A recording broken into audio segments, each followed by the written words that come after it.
Major letdown in Seattle on Sunday when the Seahawks took on the 49ers. I thought they were going to win this game, frankly, with all the injuries that the 49ers had. They should have won this game, and there are major changes that need to be made in Seattle. It's Seahawks Today. I'm your host, Will Ortner, and you love the Seahawks. You love this channel. Give us that Pat Wilbur thumbs up when you watch this video, and give us that like because we deserve it. We deserve a Seahawks team that's going to beat the Steelers and be 1-1 at the end of week 2. Now let's get into the video.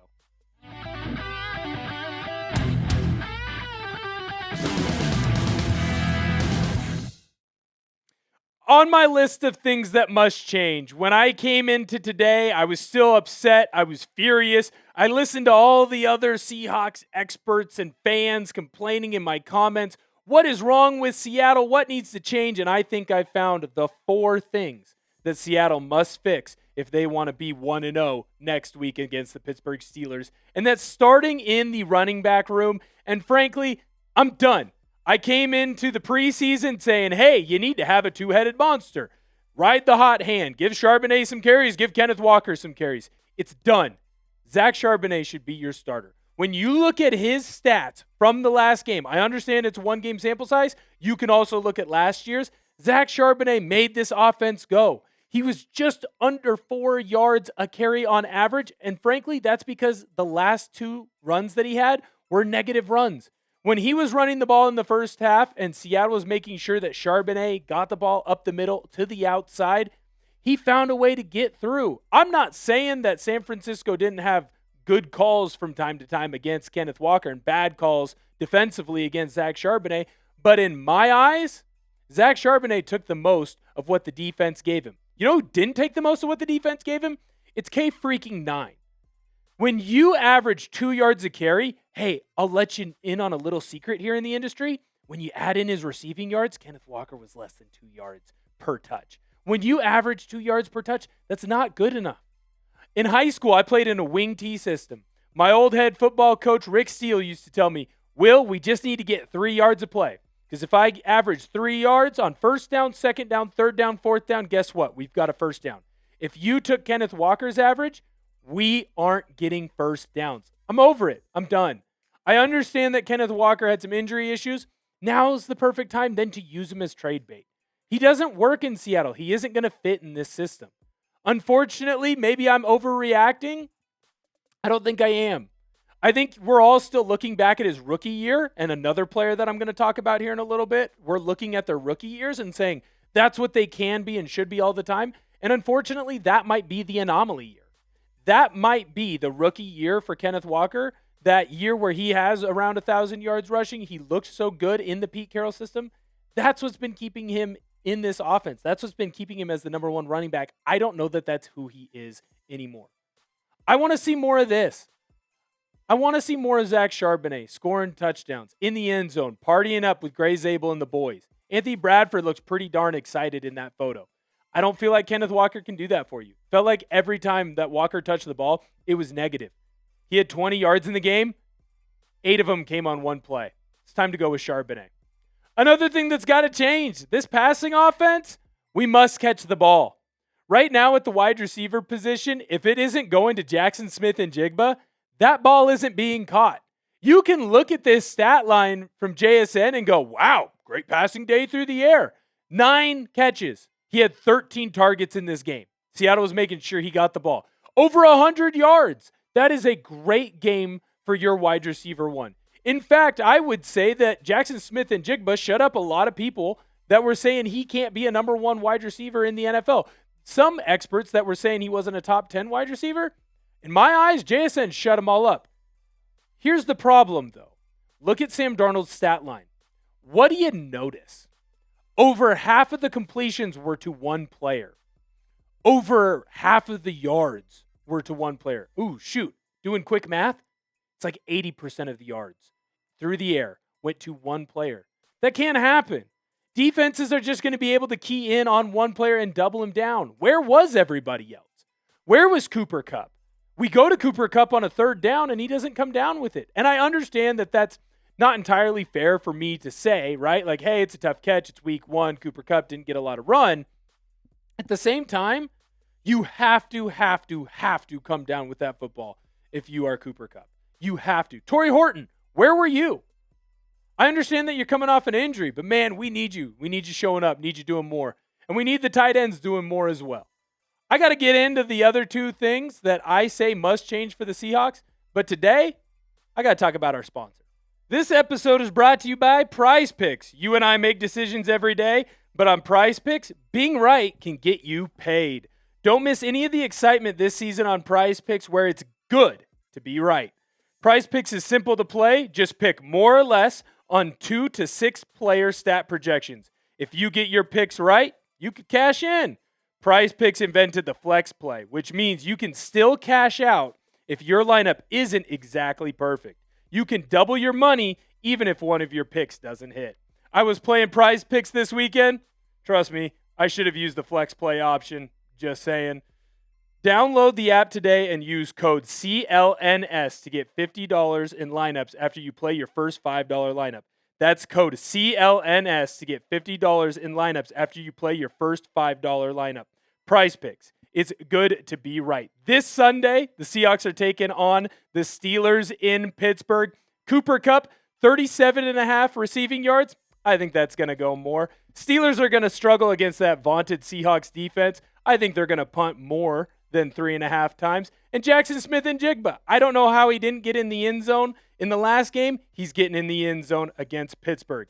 Download the app today and use code CLNS to get $50 in lineups after you play your first $5 lineup. That's code CLNS to get $50 in lineups after you play your first $5 lineup. Prize Picks. It's good to be right. All right, I've just ripped into Sam Darnold a little bit. Not as much as some people would want from me. Sorry, Cigar Thoughts. I didn't think he played horrible. I didn't think he played great. He played fine. But offensive play calling has to change, and maybe that'll help open up some of the things that we already talked about with the featured running back and in the wide receiver game. Klint Kubiak called a horrible game. Specifically in the second half of this one, Robert Saleh, the defensive coordinator for the San Francisco 49ers, took you outside behind the woodshed and beat you down. Robert Saleh made changes at halftime that Klint Kubiak didn't.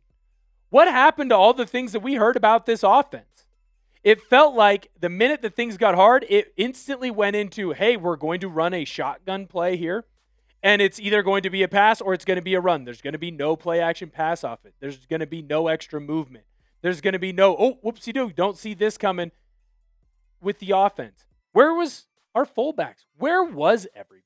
It felt like when we went through this game and this game plan and this script, we got away from what we did best. What did Seattle do best against the Kansas City Chiefs in the preseason? They ran the freaking ball. And I understand that Kenneth Walker struggled, but you know who didn't struggle early on in the game? Zach Charbonnet. And he didn't get nearly enough touches in the second half. That's where Kenneth Walker got most of his touches. Instead, you asked the offensive line to sit back against guys like Nick Bosa flying around, making plays, and you put them in obvious passing situations. This offense works best when you are ahead of the sticks. The best way to do that is to run inside and outside zone. Let Gray Zabel lean on a player. Let Charles Cross lean on a player. Let Jalen Sundell use his athleticism and get to a linebacker. That just didn't happen. I feel bad for Abe Lucas.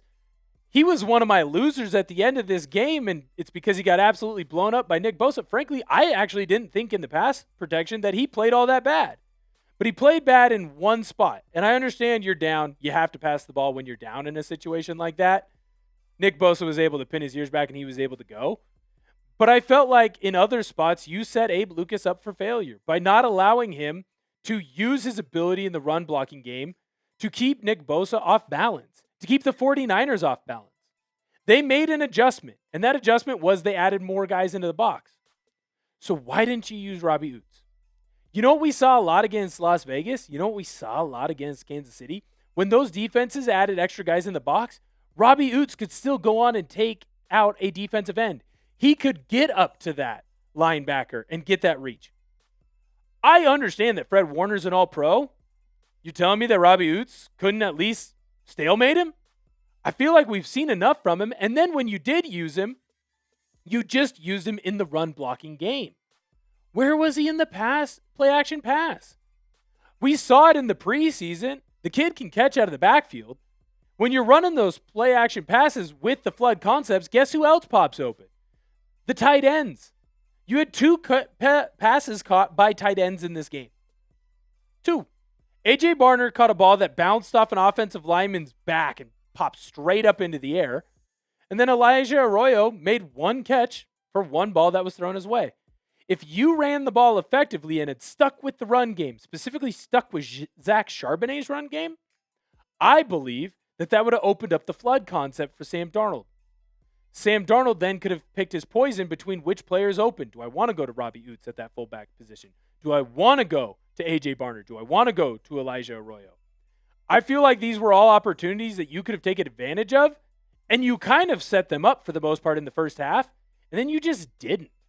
Instead, it was screen pass after screen pass after screen pass, and none of them seemed to work. Kenneth Walker caught a couple balls out of the backfield, and he didn't do anything with it. Cooper Kupp got targeted 3 times. He dropped 1.